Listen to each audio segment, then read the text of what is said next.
Every police officer has stories. Some are funny, some are confronting, some you'll never read in a headline. Roger Mayer's had a long career in the Northern Territory and New South Wales Police Force, and he's got a few stories to tell. Tall tales and true, real Australian police stories. And yes, sometimes there are quiet shifts. They just don't make the podcasts. Or maybe some will. Police, stop or I'll send the dog.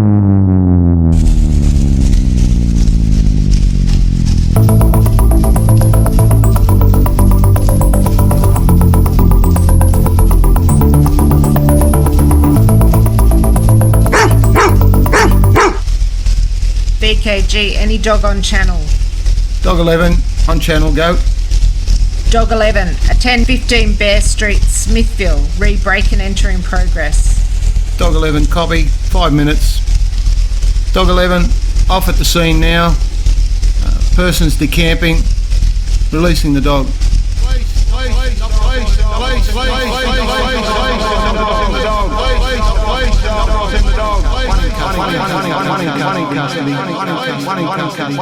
This podcast contains discussions about real policing experiences, crime, prison, violence, and adult themes. Some episodes include coarse language and may not be suitable for listeners under 18. Stories shared on this podcast come from policing experiences in both the Northern Territory and New South Wales, including time spent working in the dog squad. Some stories involve Indigenous Australians due to the nature of policing work in the Northern Territory. These stories are shared from personal experience and are not intended to stereotype or disrespect any individual or community. Some names and identifying details have been changed to protect privacy. Listener discretion is advised. Welcome to episode 7 of Tall Tales and True. I'm here with Roger Mayer. Hi Roger, how are you? Hi Deb, how are you? I'm very well, I thank you. That's good.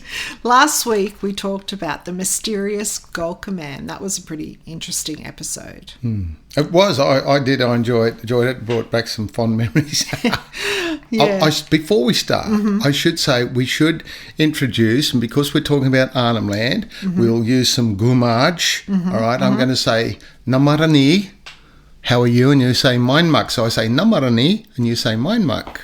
Mindmuck. Yeah. So I'm asking, how are you? Namarani. Mindmuck. Oh, good. All right. How's my pronunciation? Very good. It was excellent. Oh, excellent. Probably better than mine.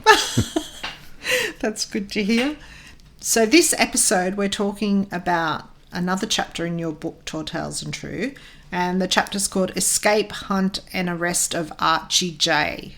Yes. So this happened not long after you finished training, I guess.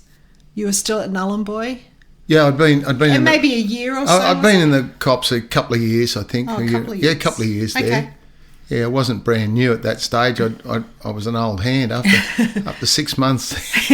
Your A experience. senior.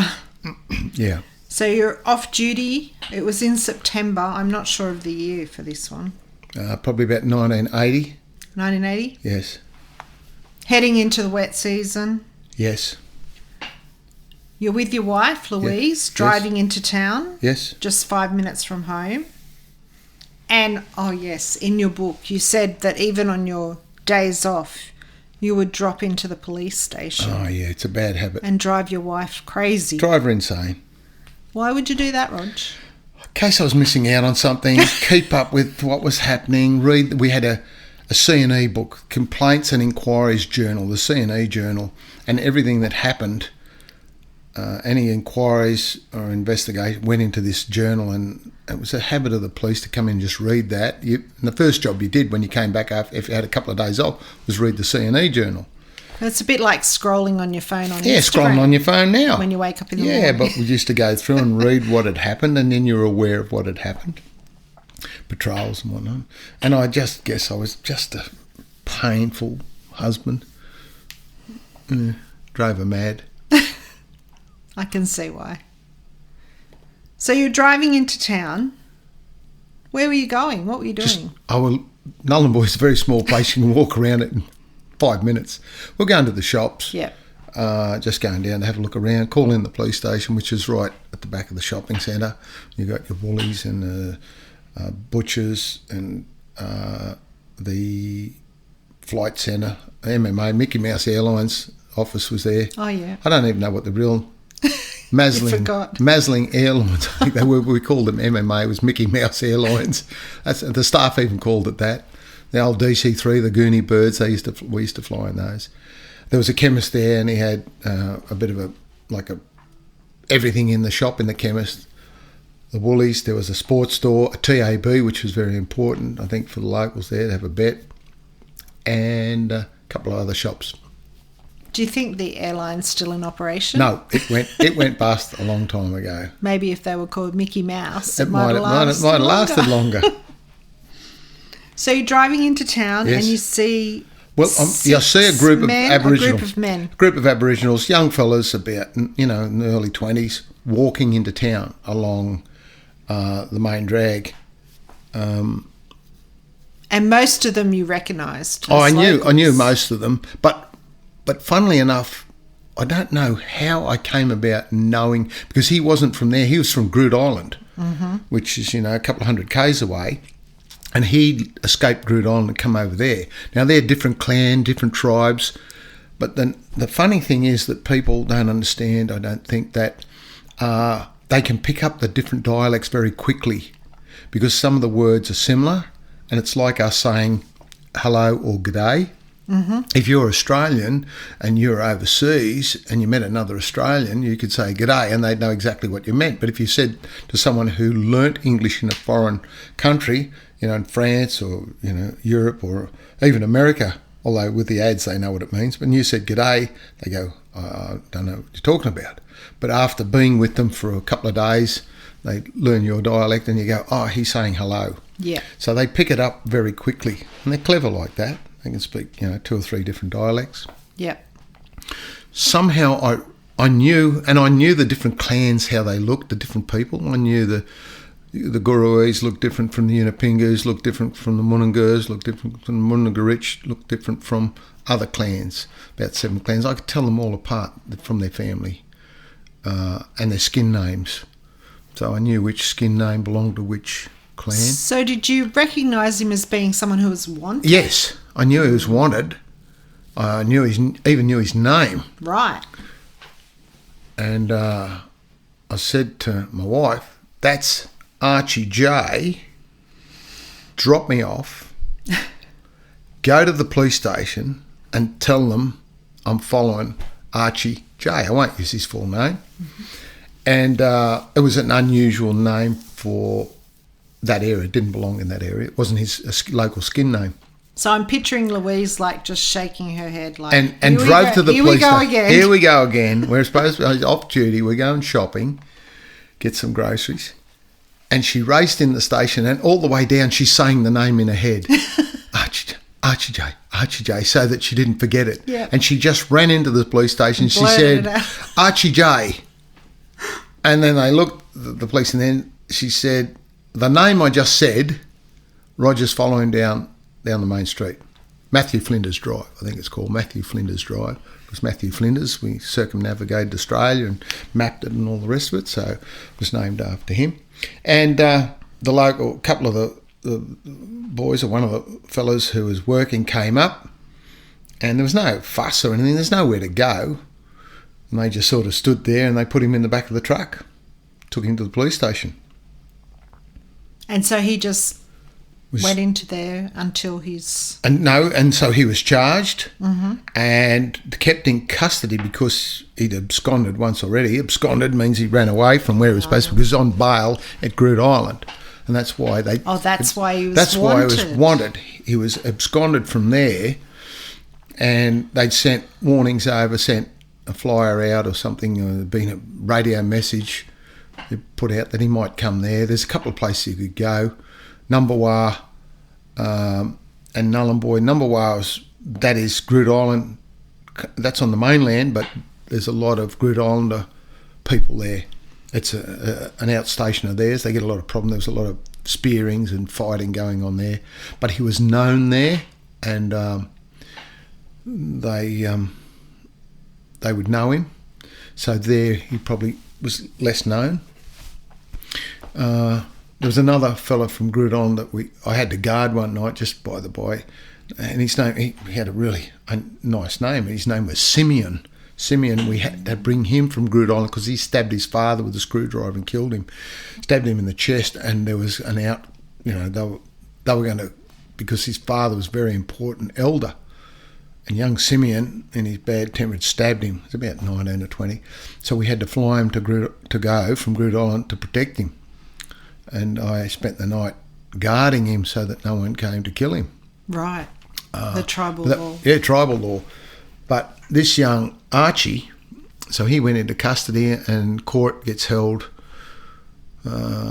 every month or twice a month, maybe twice a month. I forget now, but they used to court. The magistrate would fly in from Darwin, stay in the magistrate's quarters. The police, local police there, would prosecute, and Aboriginal Legal Service or any other lawyers would fly in as well, and deal with it. And Gove, Nhulunbuy was gazetted as 7-day prison, which was really good because it meant we didn't have to fly prisoners out all the time. If they were sentenced for less than 7 days, or 7 days, less than 7 days, we could keep them in custody there. And it was quite a good place to stay. So what does that mean exactly? So they might have just been... We were gazetted to jail. Only be in... Well, some offences, it might be it might be something that doesn't deserve a fine, but they don't want to give them a long jail sentence. As a custodial sentence, they could give them 7 days jail, and they could stay in the jail. And just digressing from this again, the cells that were at the back of Nhulunbuy there, and we had a couple of cells. We had a female cells on one side, male cells on the other side, which could hold quite a few prisoners. We never filled them, but you'd have 10 or 20 in there at the time for different things, but not mainly protective custody. But we had. The good thing about it was we had a exercise area that was open to the sky. It had bars across the roof, and they could see the stars, and we never had a problem. They always used to sleep there. We'd never lock them in the separate cells. We had a couple of other cells that would hold 10, 15, but we always left them stay in the exercise yard, and because it's quite frightening for them when we turn the lights out and it's dark and it's not very pleasant. So we're quite happy. And what we used to do, if we'd have 2 or 3 maybe prisoners that were sentenced to 7 days jail at a time, and during the day they were allowed out, and they'd stay in the precincts of the police station. They wouldn't run away, and they'd do a bit of gardening. They might wash the police vehicles.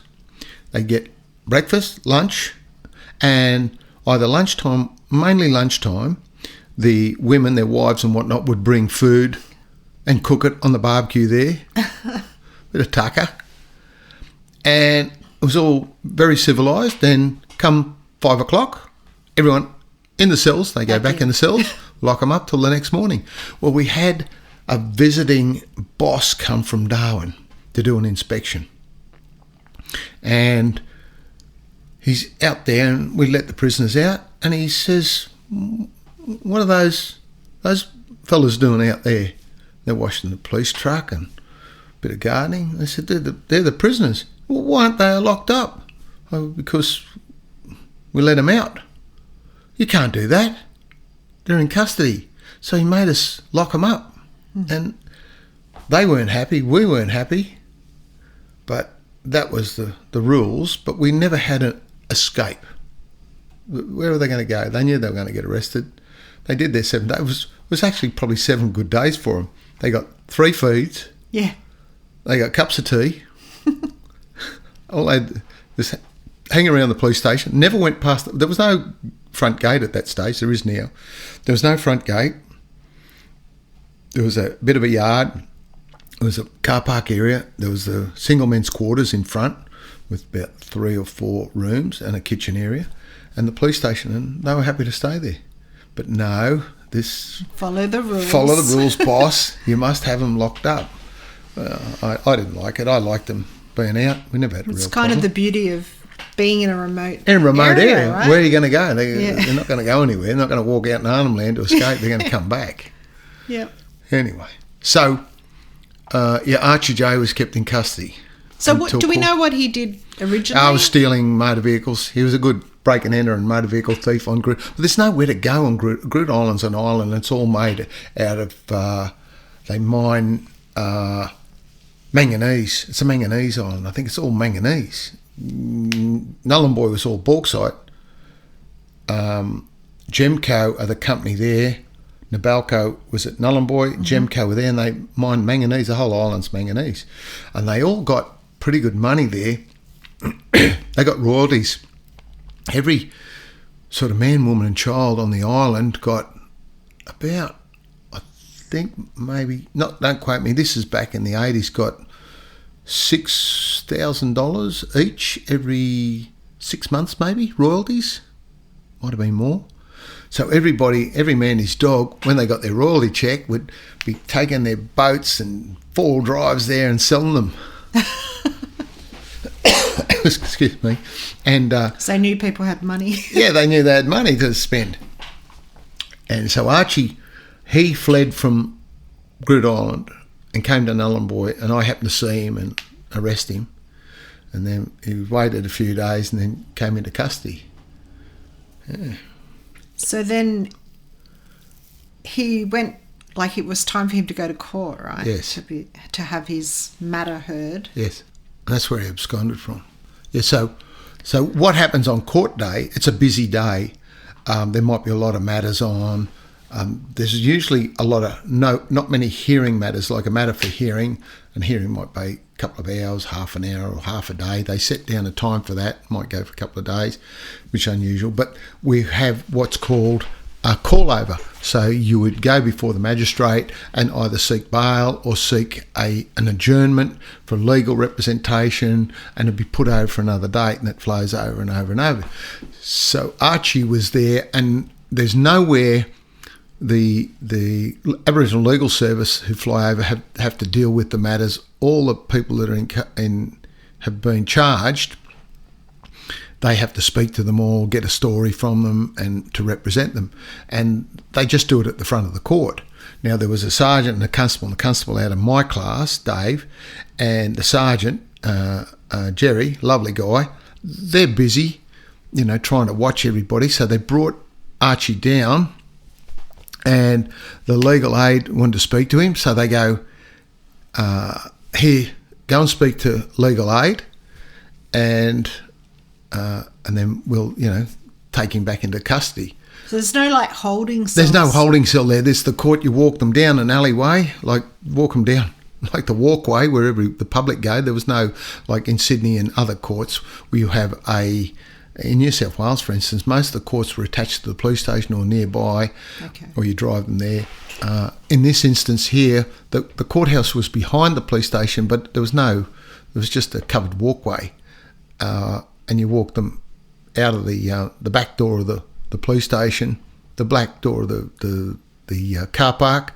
There was a door, and walked them to the courthouse. But there was nowhere to hold them, and there was no interview room. There's nothing like that. Like we'll have interview rooms for legal aid. Everyone's just hanging around, milling around. The legal aid spoke to him, and then Jerry and Dave, they're busy sorting out, the court started at 10 o'clock and people coming in, and you're calling the names, you're swearing them in. The police prosecutor is one of the sergeants from Nullarbor. You might have 20, 30 cases, however many. Depends how busy we were and what we're doing. And so Archie's there and he's going, no one's paying any attention, so he just wandered off. Just walked out. He walked off.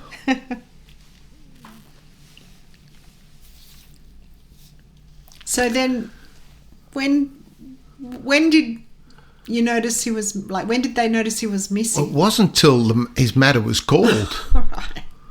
And later on in the morning, the day, they've said, well, Archie, they go outside and they're looking, and usually you go out and you call the defendant's name 3 times, Bill Smith, Bill Smith, Bill Smith. And you go in and somebody will say, yes, I'm Bill Smith. You go in and you say to the magistrate, Bill Smith before the court, and he's called down to the front, and they go, you're Bill Smith and you're here for this matter, blah, blah, blah, and they deal with it.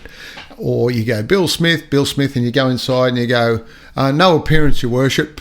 and the magistrate will then say to the legal aid or whatever, what's the story? Where's your client? If he's got a representative or who knows, or Mr. Prosecutor, Sergeant, what's happening with this? Oh, he's in hospital, or he's not, or he heard from him, he's, doing this. Because not everyone's in custody. Not everyone's in custody. Most aren't. We usually deal with the custody matters first. Okay. Because so you didn't tie up the court.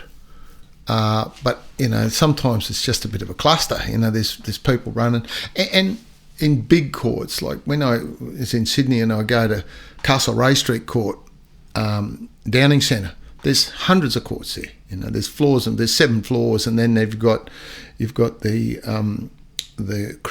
as well as the criminal courts, you've got the civil courts, and there's solicitors running floor to floor, and defendants not having to look at the list and go, I'm in court, 302, and then it's been moved because the magistrate couldn't hear it, so then you're running around and they're changing the list. It can be a real nightmare.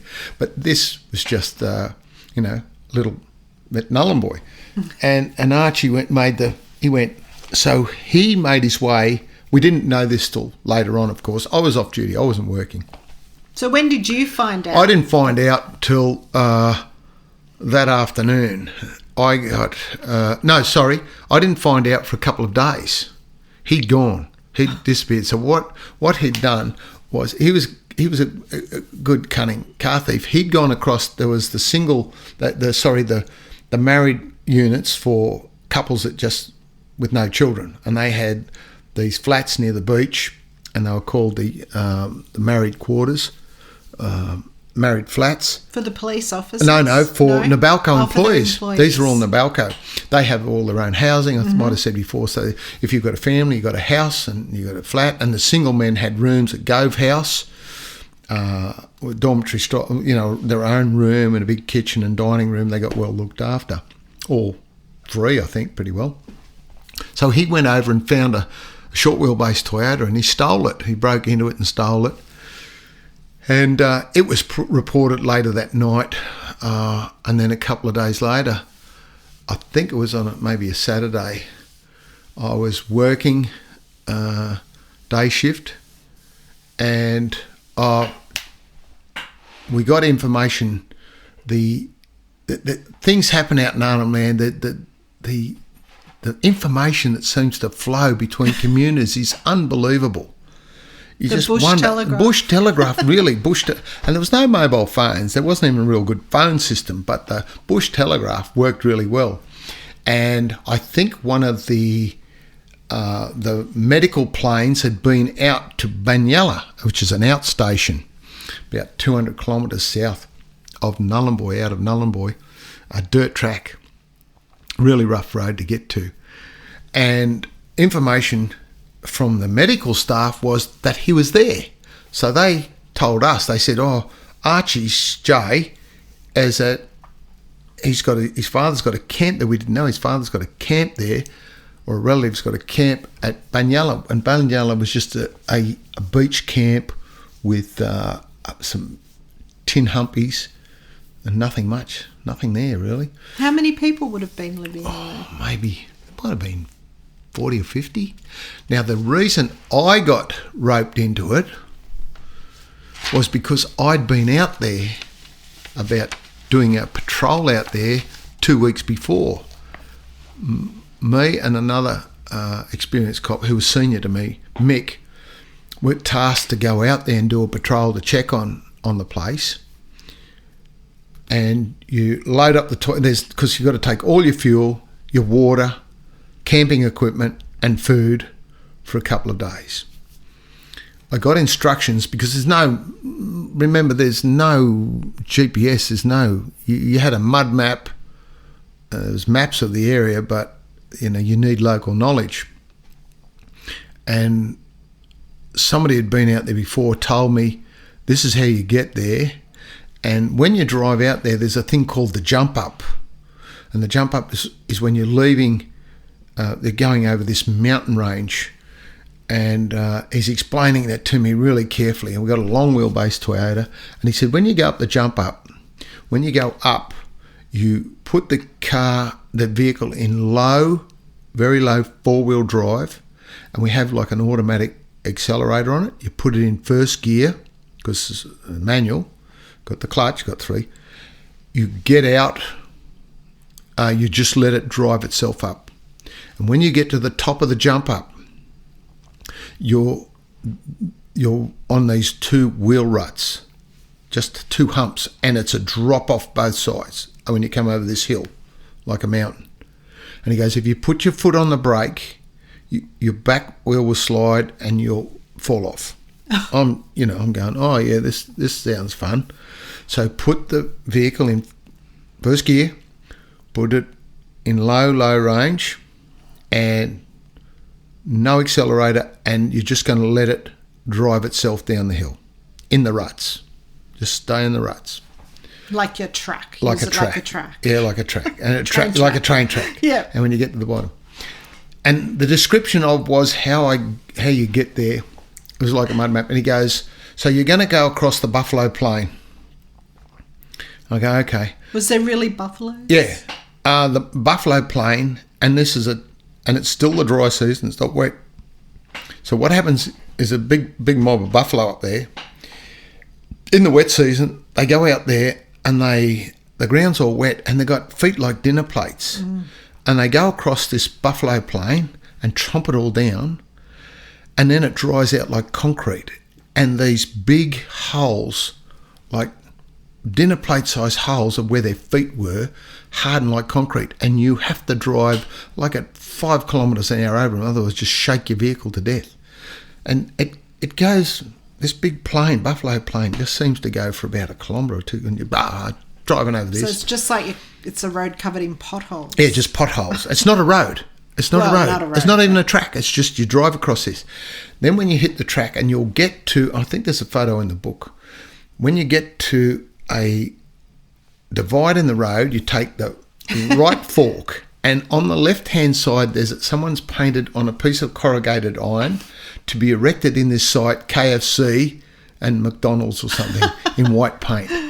But you take Buffalo burgers. Take the right fork. So I've got this mud map. So I'd been out there a couple of weeks before.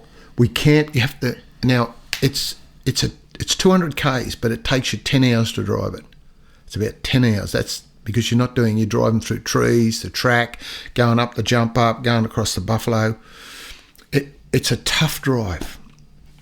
And it'd probably be quicker to go round by water. It'd be quicker to go by. And there is a bush airstrip there. Okay. Right. Because the plane flew in, there's probably a bush airstrip there, and then that's out of the camp, and then someone would come and pick you up. But we couldn't fly in there because no one was going to come and pick us up, obviously. If we buzzed the strip, no one would come out. Maybe they would, maybe they wouldn't. But then you'd also give away that you're coming, wouldn't you? So we went out there. Me and Mick went out there first, and I got a photo, I think, outside in the book. I took my camera with me a lot of times. I took my camera. And we went out there, and I got photos. All they do out there is they hunt. They're making spears. They're very, very tribal. Just a pair of shorts, nothing else. They're living off the land pretty well. There was a tinny been on the sand there, and they'd left it out, and the tide had come in, big tide, and split it open. It was full of sand. And I've got a picture of an old fella making spears, hunting spears. And they were quite a good lifestyle out there, and they were good people, and there's no alcohol out there. So I was picked to go out there for 2 reasons. 1, I knew what Archie looked like, and 2, I knew how to get there. Because you were only 23, right? Yeah, I was 23. Yeah, I was... Look back these days, I was 23. I was big time. Yeah. Oh, man. Yeah. 23. And so that was the 2 reasons I was selected. Not because I was smart or anything like that, but because of local knowledge, and I knew him. And what about the language? The language is a different... Did you know some of the language I knew how to speak... I spoke some Gumarch, but they spoke a different dialect. They were from Groot Island, right? So they spoke a different dialect, but they speak like Creole, like broken English. And people might understand that this English is a second language to them, or third language, because they'll speak a couple of Aboriginal dialects, and English is way down on this than the older people, So I would speak to them in that exactly that same way, so they understood. So we had to get some provisions, and they told me to take a newly appointed detective, Alexander, with me. He was a nice guy. He was senior to me in the cops. I'm not sure. He may have been a big, tall, good-looking fellow and he came from Victoria, and I think he went to Geelong Grammar, and he was very, very officious and very fit. But I got the feeling he didn't understand Aboriginal culture, language, or he seemed to be out of his depth, if that makes sense. I just seemed to fit in. So he hadn't been up there very long? Yeah, he was there before me. Oh, right. He was senior to me in the police and at Nullarbor, in the Northern Territory. Oh. He had a couple of years service ahead of me. But that doesn't mean anything. No, I guess I used to wonder when we were out working, and I worked with him a couple of times when he was in uniform, and we'd get drunken Aboriginals, around town, and we'd have to lock up and whatnot. And he was a finger pointer and clicker. He'd click his fingers and point and go, you, get in the back of the car, in the truck when he was arresting them. Very officious. And they didn't even know but me, I had a different rapport with them. They called me Rocky. Rocky Wawa means brother, Rocky brother. And I go, come on, old man, get in the back. And they go, Rocky. What for? I said, you locked me up for drunk? Yes, just for drunk. Just for the night. Yes, just for the night. Get in the truck, old fella. All right, old man. I go, thank you. I go, mine mak, good. All right, speak to them. Namarani. Oh, mine mak, Rocky Wawa. I go, you're in, you're under arrest. In you go. And they'd be quite happy to get in. I'd help them in. Come on, help in the back. Sit down there, and then I'd organise dinner for them or whatever it was. Who wants steak? Who wants chicken? They'll put their hands up. They all got stew. And they were happy with that. With potato deb. They love the potato deb. Make a big batch of potato deb. And he just seemed to didn't have an affinity with them. And I think that might have been his upbringing, coming, not saying anything wrong, but just different people. I was brought up differently, so I had a different outlook. And I was probably a bit more quick-tempered than him. I had my faults. But they decided he was going to go with me. I said, oh, no worries. I said, have you been out there before? He goes, no, I got no idea. I said, all right. So we packed. I knew as soon as the sun starts to go down there, you get sandflies. I knew what it was like. And I had this little two-man tent, and I wasn't sharing with him. You bring your own gear. You bring your own swag. You bring your own food. You bring your own. So we knew there was a short wheelbase Toyota he'd stolen and be out there somewhere that was petrol. So we took petrol, jerry cans of petrol, and we took spare diesel for ours. And by about 2 or 3 o'clock in the afternoon, we're ready to go. We packed and got organised, and it was probably that late. And we were driving, and I said to him, "Did you bring a gun?" He goes, "No." "Did you?" I said, "Yeah." And I had my 357 Magnum revolver, because you don't know what you're going to come across. There's crocodiles, there's buffalo, they make spears out there. We're going to arrest somebody who might not be arrested. It's better to have one and not need it than need it and not have it. I never carried it at work, but I would have it when I'm out like that, accessible to me. He goes, "Oh." I said, "Well, that's going to be a great help." He goes, so we drove out, and I said about 10-hour drive, and we got there about 10 o'clock at night, 10 o'clock at night. And I knew where. He said, "What are we going to do?" I said, "I'm going to pull up a couple of k's away from the camp, and we'll camp here next to a lagoon. You could hear the crocodiles and the mosquitoes, and I put out this little tent I had, and we jumped in that. We had a bit of tucker, and I said, we're going to go in before light in the morning, we're going to drive a couple more Ks near where I know where the outstation is, and we'll walk in and we'll find him and arrest him. Like, that's a simple plan. She goes, okay. So we went to bed. I woke up about... So wait, were you sharing the tent? No, we didn't share a tent. Did he bring his own? Yeah, he probably had. He had a mosquito net, Okay. I think, and it was a bit of a swag. That was his problem. You sort yourself out. I'm not there to look after him. That's his problem. We had a dingo's breakfast. What's a dingo's breakfast? A piss and a look around. Oh. No one down here will know what that means, a dingo's breakfast. Yeah. Oh, Quite often have a dingo's breakfast when you're working out there. You might have a dingo's lunch too.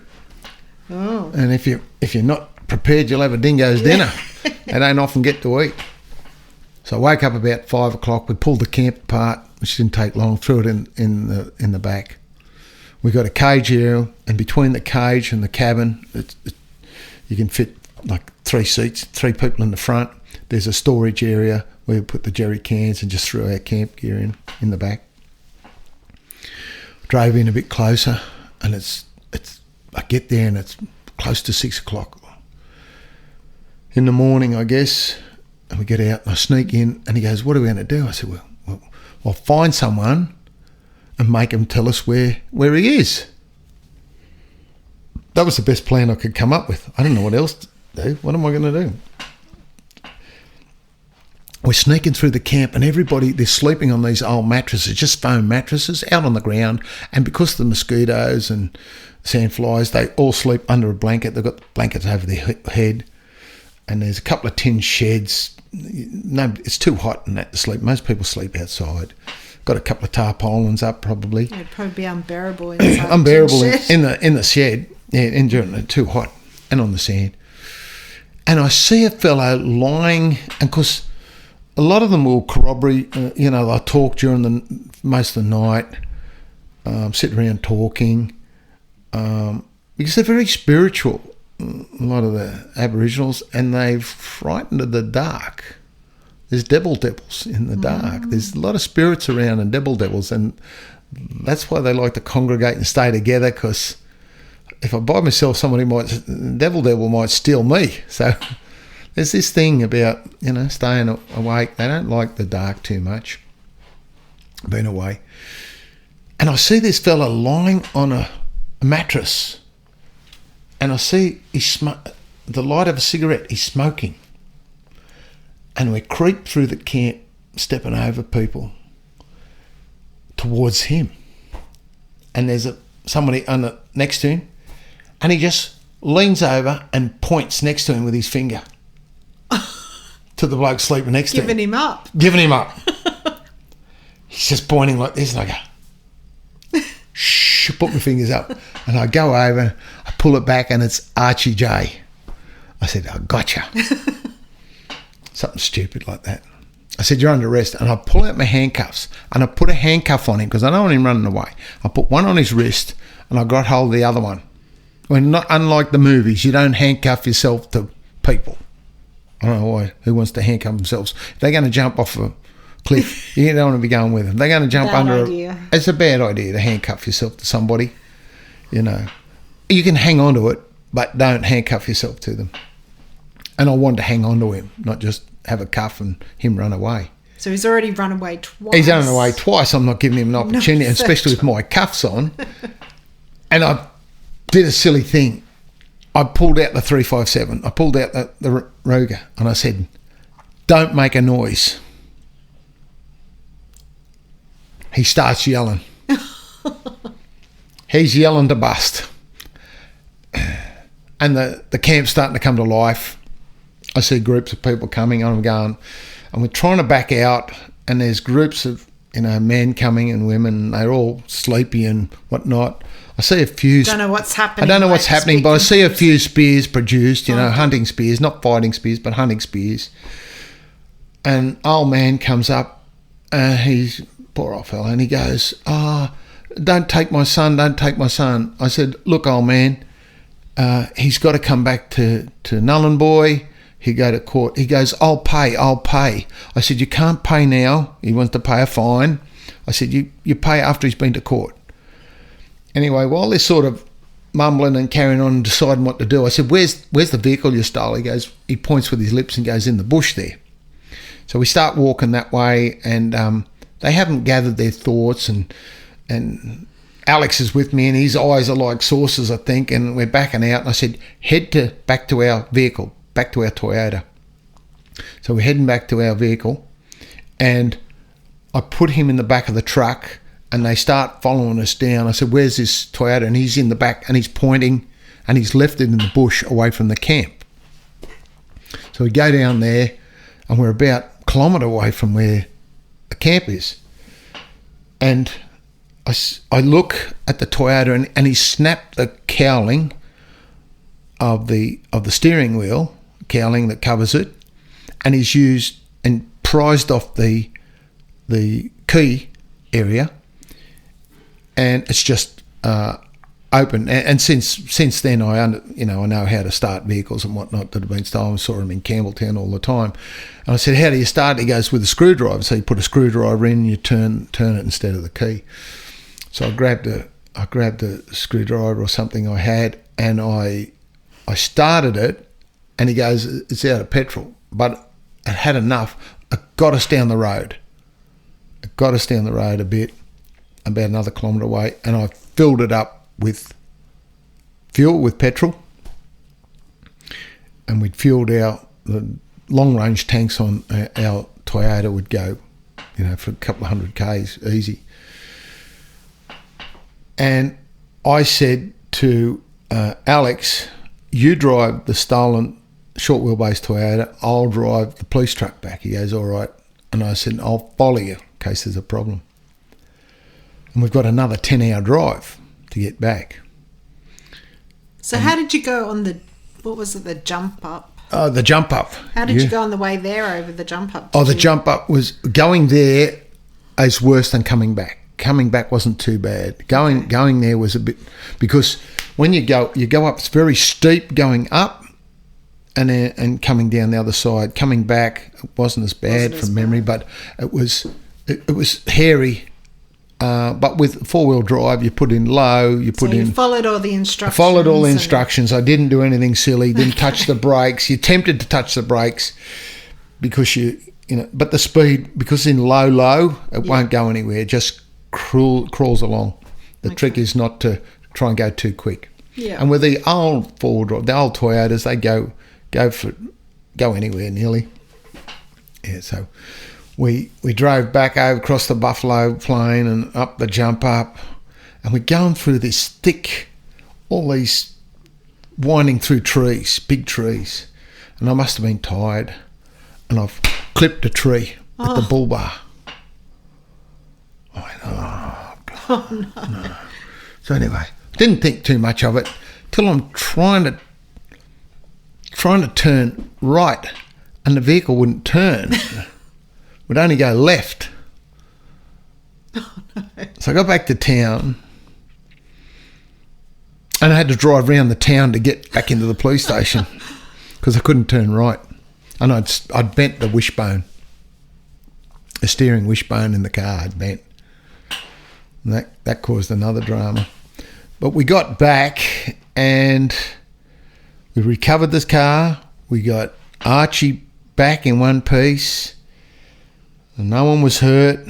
Minor damage, bit of damage to the Toyota, which I copped some flack over. And the thing was that they'd held off reporting him as an escapee. And they were waiting for me to capture him, or hopefully capture him, because the police that were in charge of him would have been charged with allowing a prisoner to escape. Even though he wasn't in custody, convicted of a crime, it's still an offence to escape lawful custody if you're in the police custody, which still, I think, carries, like a 2-year jail sentence for the police can be charged with allowing a prisoner to escape. And that's an old thing from the prisons, because they're in your custody, and if you do something that allows them to escape, you can be charged. You're not doing your job. Not doing your job. You can be, in the old days, especially in the Northern Territory, even back then, the commissioner could fine you a day's pay, or an amount, $50 or $100. But the anomaly was of that, when you got fined, whenever you retired or resigned from the police force, you got that money back. Oh. Right, but you lost it at the time. But they kept it for you. Well, that was nice. It was nice of them, but, like $50 back in 1980, 81 was a lot of money. Yeah. 20, was a lot of money. And if you got fined anything like that, in the old days, the police would get fined £5 or £1, and they were only getting, a couple of pound a week. And to get fined £5, that's to destroy them. So they weren't happy about that. But you could also be charged with allowing a prisoner to escape. So they held that off until I came back, because there's no radio comms. There's no way of contacting them. So we're all sitting around waiting for me to get back. We get back about 3 o'clock in the afternoon or something, 4 o'clock, whatever it was, 10-hour drive. Place him in the cells. Do you think there's any fanfare or well done, Rocky? No. Not a thank you. Kiss my teapot. Nothing. Would you like a cup of coffee? Would you like a cup of tea or a cup of coffee? Never a thank you. Nothing. No, and you don't do it, but it'd be nice to sort of been appreciated for the effort that we put in. Like, it's 2 big days, And 10-hour drives. An easy drive. Not an easy. That's like 10-hour drive each way, and only 200 kilometres. And camping. Camping out, and you you could put in, and I think if it was an established camp, which I never knew what that was, so that if there was a camp already there, I think you got more than if it was a non-established camp, because there was a camping allowance. You used to get a camping allowance. It was like $2 a day or something, camping allowance. It's not like you had to go to the pub for dinner or something. No, but you had to supply your own camping stuff. Yeah. We did have some at the police station, some things, but it was just rubbish. So blokes would have their own. You have a sleeping bag, you had your own sleep bag, you had fly net, whatever it might. I, as I said, had a little tent, little pump-up mattress, blow-up mattress, so you're a bit comfortable. But, yeah, so you got... And even in New South Wales cops, there was still camping allowance on your per diems. I've had to claim that a few times when I was out doing jobs. because you camped out down the coast. Yeah, well, no, but it was when I was sleeping when I was camped in the cemetery. Yeah, in the but I was on cemetery. duty. But I was staying in a motel. But that was during the shift. I had to sleep in the cemetery. When I said to sleep there, I'm camped there in the cemetery during the night for 8 hours in the dark. But no, so I thought this camping. I never figured it out how you could make money out of having a camping allowance, and if you got less if you supplied your own equipment. You got more if you didn't. And established camp, non-established camp, there was all these different things. Because looking back in the olden days, when I say the olden days, in even the 50s and the 60s, the police would have to set up a police camp when they went to open a new police station. They go, right, go there and build the police station yourself. Okay. Right, go and build it. So they'd set up a camp, and that'd be an established camp, and they would get paid so much for that until they got the police station built. Make a bark slab hut or build a building. Some of the police had to build their own accommodations and police station. Yeah. Build the police station first, then your accommodation. And I thought it would have been nice to just go, thanks for saving us from putting in these reports and all that. Never, but it was done, and the job was done, and he probably beat me back home. He was probably released without too much drama. He wouldn't have got too much. He might have got a bit of jail time for stealing the motor vehicle, escaping lawful custody, but I don't know. I didn't even bother checking. Oh, you didn't follow up? Nah, nothing to do with me. Yeah, I did my bit. I didn't even have to do a statement of arrest. Now, they didn't say thank you, but they did question you over the damage. Yes. And you said it was fair wear and tear. I said fair wear and tear. I did. And then you got told to fix it yourself. Yeah. They ordered the parts, and the boss said, "Well, you can fix it, save some money." I said, "I know nothing about mechanics." And one of the other constables there, he wasn't a favourite of mine. He goes, "I'll help Rocky do it." Oh. And I went, "Well, on our days off too, mind you, not on shift." And I said, "Well, you can do it yourself. I'm not going to help you. I know nothing about mechanics, and I don't want someone driving a vehicle and I put whatever the wishbone is, the steering arm on back to front, upside down, with boots and bolts and stuff." So they ordered the parts in, they flew them in, and he fixed it and made himself look good to the OIC. Yeah, but I did get a little bit of flack over that. And the vehicle had been out there, and I put in a report to say vehicle had been out there a number of times in the last 6 weeks, and it's rough country and whatnot. I might have bumped a tree, but I didn't really admit to that. Can't remember whether I put that in. You never admit to anything. No. And your partner that went with you, the detective. Yes. It doesn't sound like he was senior to you, but he didn't really have any plan at all. He didn't have a plan. He didn't have any. He was just following me. Didn't know where he was going. Didn't know where he was going and what we were doing. He was just following me. And even when you got there, he didn't know. He didn't know what to do because he didn't know. He was just shell-shocked, I think. And that was because it's a whole different environment. And when I say detective, he was a trainee. The detective had left and we needed a detective, and they sort of anointed him and goes, "You're the new detective." Okay. And he was smart. He was book smart. He was a very clever guy. Went to, good school, went to the grammar school in probably Geelong Grammar. I was a dummy from Narrabundah High, left in 4th form. I was as dumb as a bag of hammers. but I knocked around a bit. I wasn't too bad on my feet and too bad with my mouth. And I had a bit of common sense. And that used to get you through. Sounds like you need a fair bit of that up. You need a lot of common sense and just life experience. And I had that, leaving school at 16, going to work for an insurance company, knocking around, doing judo, doing karate, teaching people, training, teaching. I was teaching from when I was 16, 17. So and teaching men, adults. I was teaching adults. So I had that leadership quality. That's true. That I was fortunate to get. Actually, I was thinking about that. So you were teaching a lot before you went to the Northern Territory. Yes. What happened with your students when you left? Like, did you it just folded. Everything? Yeah, it folded. Yeah, I just let it go and go, "I'm leaving." Okay.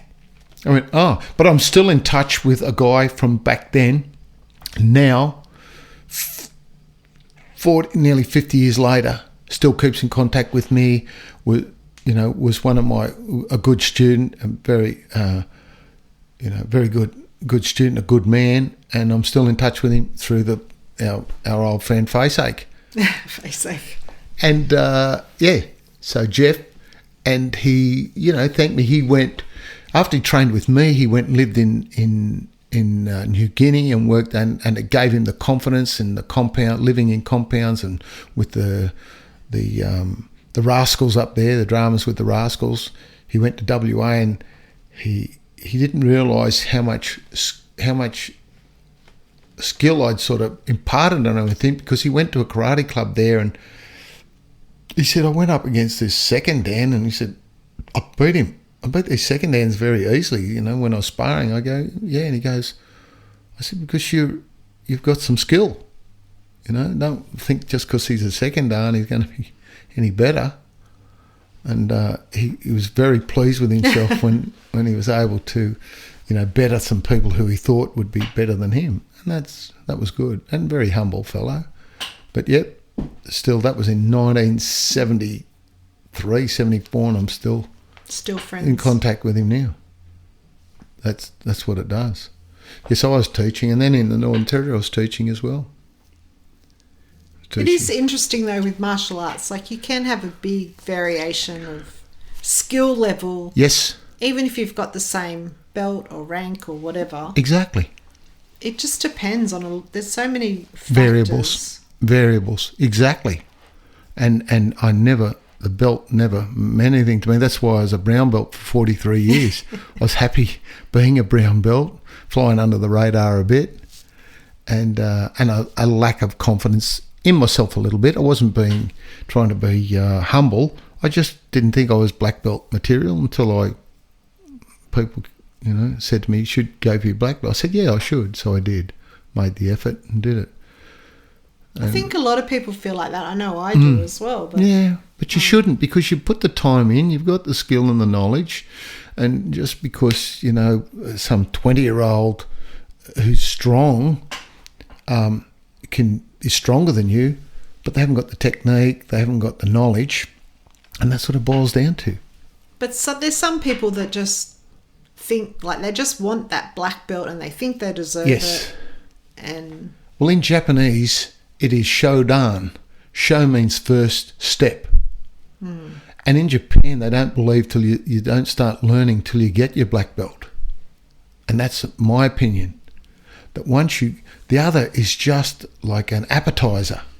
That's true. And then when you get your black belt, you start to understand some techniques, you understand some of the philosophy, and then you start to learn and you go, oh, yes, this is what it's about. And the philosophy for me is that you mentor people, that we have Montai are students and the senpai are the senior grades. Your brown belts, before black belt, the senpai are the ones who deal with the younger students, the juniors. They're the ones they come to. You don't go to the black belt. He doesn't want to know you until you're a brown belt or above, because you should be watching, listening and learning. He's not there to answer all your questions. That's the senpai's job, the brown belts, to keep discipline, to teach and to help. And that's what I try and do now. I say, and that's the same when I was in the cops with the dog squad. My job was to mentor the dog handlers. And some of them are much better dog handlers than me in the end. I'm not being humble. They had better skills than me. They may be faster. They had, good voice or whatever it might be. But then my job was to give them some knowledge. And I've done this wrong. Don't do this, do that. And they would come to me, what about this? Okay, yeah, try this. And still now, some dog trainers will come to me, a dog trainer friend, and he'll go, I'm having this problem. I say, let's try this. He goes, oh, great idea. He's a good dog handler, but my job is to be a bit of a mentor and a sounding board. And the same at training. When we're at training there and I say to them, look, here's your grip. This is how you can defeat this. This is how you can do that. Try this. And they go, oh, that works really well. And they're beating me with my own techniques like you did the other day. Did I? Yes. You caught me the other day. Tell me the story. You caught me with a foot sweep. You caught me in a choke. Caught me in so many things. But then I go, oh, one side of me's going, that's really good, and the other's going, oh. Yeah. Because it's good. I've taught it too much. Yes. There's a couple there, and I go, I've taught you too much. I said, I taught you all you know, not all I know. Yeah. And there's always something. So, and it's always the little things, because when you're a beginner in anything, in the cops, in dog handling, in martial arts, you get the basics, and then the important bit is the little details. Like making a cake. You can make a cake, but it's all the details that go into it. If you want to decorate it, you want to make it look good and make it taste good, then you start to learn those things. And that's the important thing. And that's what I try and do. Yeah, I can relate to that. Yeah. Like, for the first at least 2-3 years training in jiu-jitsu, I didn't really even know what they were saying. No. I was just like, what are they talking about? Just trying to follow along, watch what they were doing. And that's right. But you continued on, and now years later, you've got your black belt, and everyone's looking to you and going, look at that. And I feel like I still know nothing, but... No, but you do. But then I'm like, at least I know what they're talking about. You know what they're talking... That's right. But this is where you start to learn. Yeah. The rest of it's just to get there. But you know what they say a black belt is? A white belt who didn't give up. Yeah. And you didn't. That's true. And you're still there. And there's people who've fallen by the wayside because it's too hard and this, that, and the other. And that's the same with anything. And that's why I like the Japanese culture, is that their whole philosophy is to have perfection in whatever they do. Doesn't matter what it is. And if you try, you don't have to get it perfection, but if you try for it, but if you go, it's good enough, it's close enough, try for it and try and be better today than you were yesterday. Yeah. Never stop learning. No, and I try not to. But and I was lucky the way I was brought up, and that I had some life experience, and that helped me in the cops and helped me with day-to-day life. But martial arts is a great grounding. It's not about fighting. It's nothing to do with fighting. People say, oh, you must be able to fight. No, I couldn't fight my way out of a wet paper bag. It's avoiding fighting. Yes. It's just having confidence in yourself to do anything. That's what it's about. And the awareness. And the awareness, self-awareness, and the discipline, because the days you don't feel like going and you go is the day that you win. Yeah.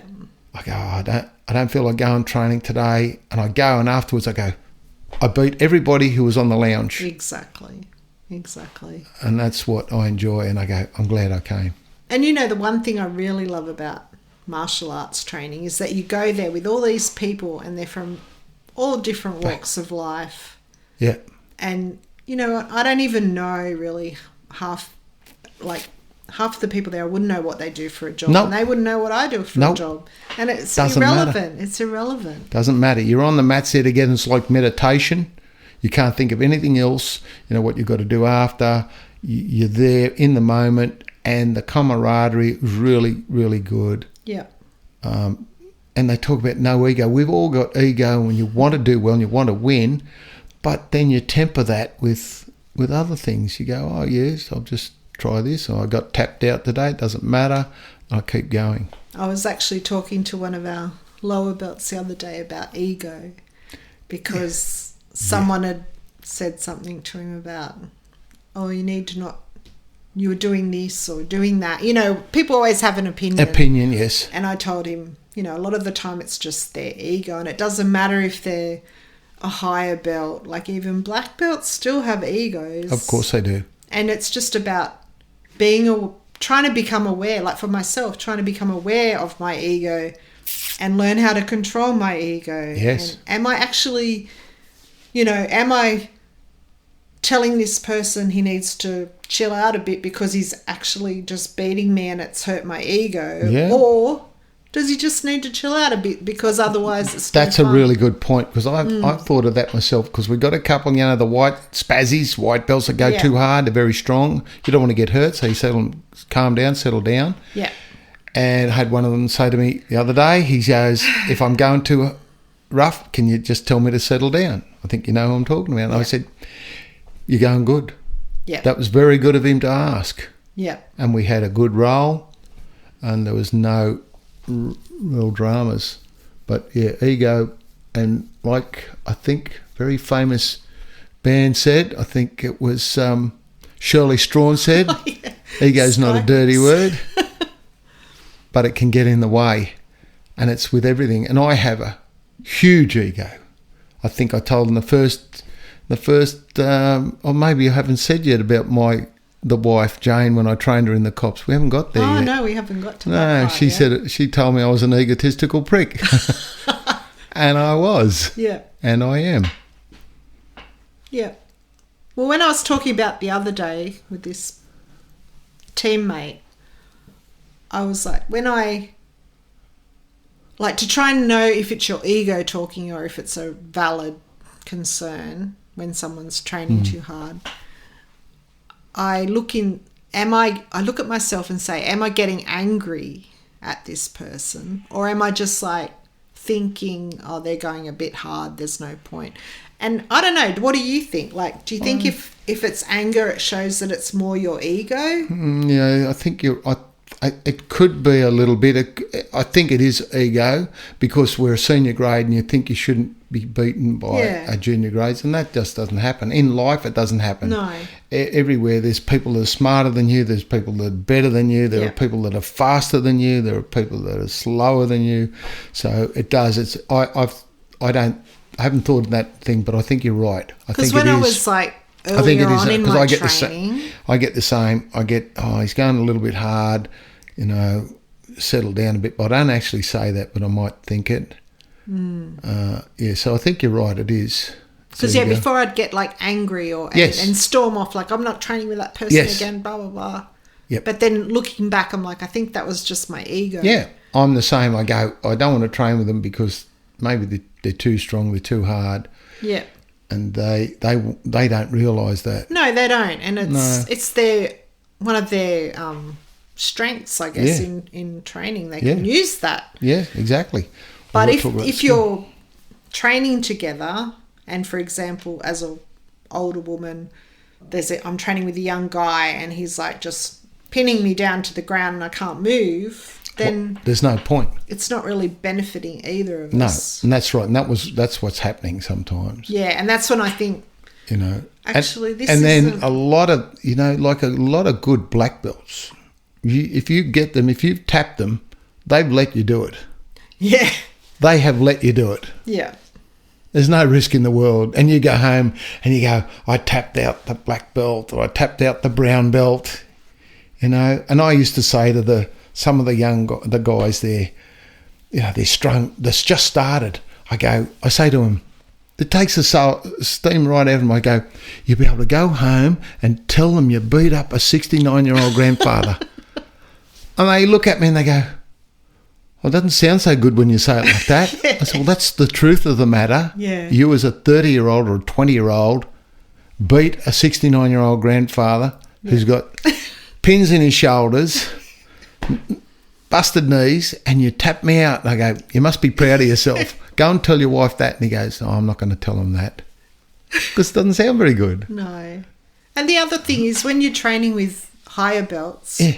sometimes they're working on their weaknesses. So Yeah, so I'll put them, that's what I'm doing at the moment. Yeah. I put myself in a vulnerable position to work on. Exactly. And you're like already starting Yeah. off behind the eight ball. I'll let them pass my guard straight away. I mean, just let them come inside control. And they go, I go, that was the easiest pass you'll ever get.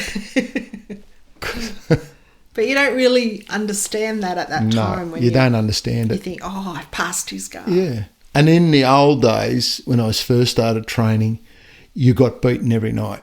The senpais never let you get anything in. They beat you.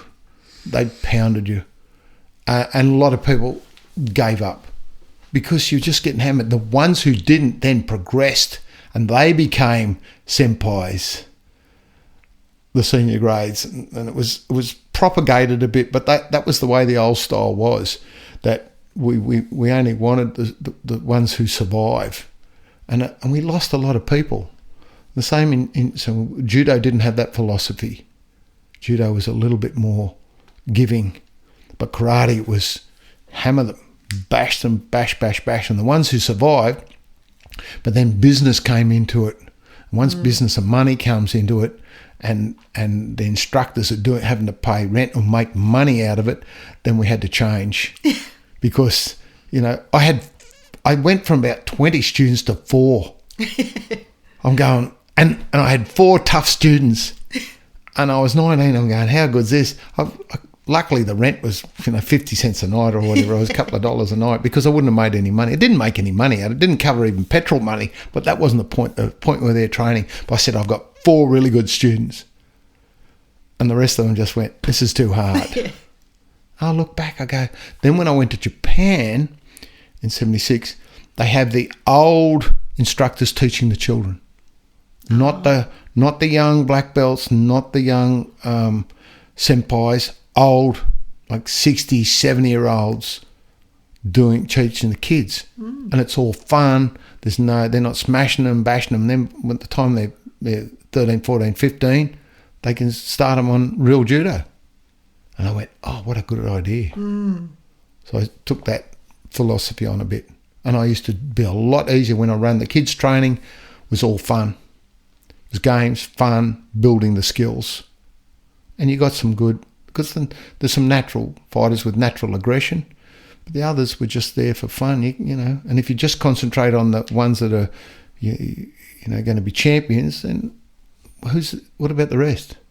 So I didn't bother about the kids who had natural ability. It sounds terrible, but I just let them just go along and do their own thing. It's the kids that were struggling that I put most of the time into and improved. And I saw them improving. I was happy with that because the champions were going to be good no matter what. I went, they come and go, but the ones who you put the time into and improve, that made me the happiest.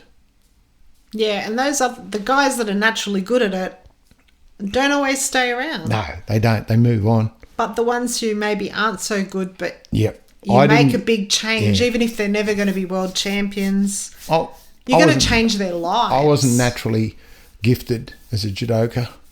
I became better, but I wasn't naturally strong, fast, or all those other things. And I saw the other guys that were getting special treatment, and then they dropped by the wayside. Yeah. I'm still there. And 50 years later, I'm still more.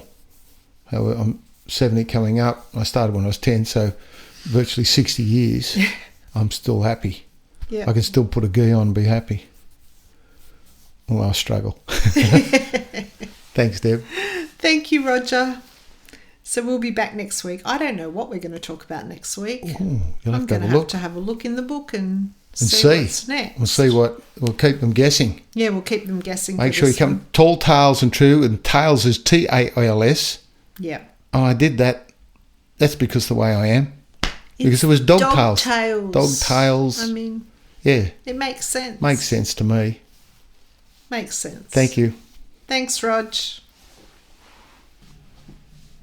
Thanks for listening to episode 7 of Tall Tales and True. In this episode, we heard about the escape, hunt and arrest of Archie J.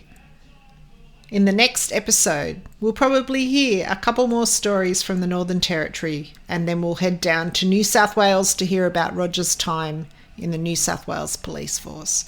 We hope you'll join us for the next one. Bye for now.